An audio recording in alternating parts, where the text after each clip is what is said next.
If I stayed where in the life that I was in, I think my paths could have gone a different way. I don't think I would be very healthy if I survived to this age. I came here in 1970 and left in 1974.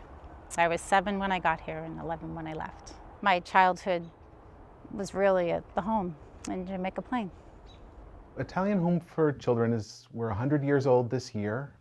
We started as a very traditional orphanage, and since then we've really developed into a multifaceted agency with a lot of different programs that serve kids both on our campus and outside in the surrounding community. You know how we come in every day and we check in on where you're at on your different brains? So each child is coming in is called sort of zones of regulation. It's sort of where you're at, where you at emotionally. So can you tell me what brain are you today? Yellow. Yellow. Can you tell me a little bit of why you're yellow today? Each child can look at the different colors in the room. So as we see red, it's feeling pretty anxious, blue moving slow, yellow feeling a little bit annoyed and nervous, and green is I'm ready to go, I've had a great day. So it's sort of checking in with them to sort of guide them in their day. So this space for an untrained eye looks like a playground, but it's actually very therapeutic because we're working on impulse control and problem solving. They're learning how their body moves. We have a lot of kids who are missing giant parts of their development, and their motor skills are one of them. So there's a lot of things to climb on, to jump off of, and then to hide in and feel contained. So you're green and yellow today. Yeah? And did you have a good day at school? Yep. And what was good about it? We played. We went outside. Mm-hmm. We played with our friends. You played with your friends today? And that was exciting for you? That's great. I'm glad you had a good day and looking forward to a better day at after school, right? All right.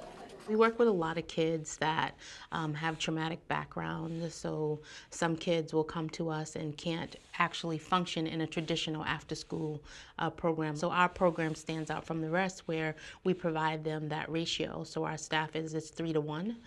So we provide them that one-on-one time that they need, that one-on-one support to teach them those skills that will better enable them to function out in the community. I'm just going to peek in this door, see what it looks like. This is very different. Around the perimeter, especially where the windows are, there was a bed. There'd be a bed and a little night table and then another bed, and you had a chair, a little wooden chair at the end of your bed. But you had your own space. I had my own bed. I never had my own bed till I came here. I don't even think I knew what pajamas were when I came here. I don't think I knew what Christmas was when I came here. Easter, all those celebrations that people normally have, I don't think that I remember prior to coming to the home. So lots of good memories here, but so different. That was the dentist. That's where you went and got your teeth cleaned and had, cavities filled. And again, another one of those things that I never ever had experienced before till I came to the home. Going to the dentist.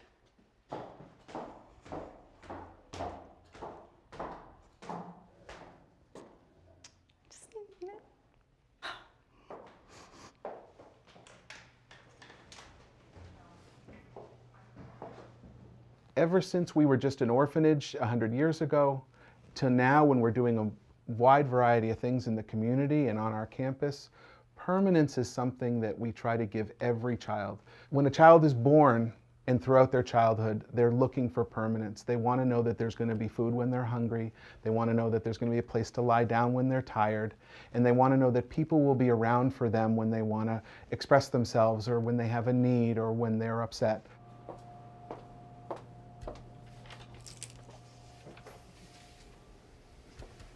You knew to come in at the end of the day after playing outside and you sat at 4 o'clock. Like, I didn't know it was 4 o'clock then as a kid, but you sat at 4 o'clock and you watched Sesame Street. And you knew when Mr. Rogers would start to come on, you knew it was time to go in, and pretty soon Sister Calisantis was going to ring the bell and you were going to eat dinner.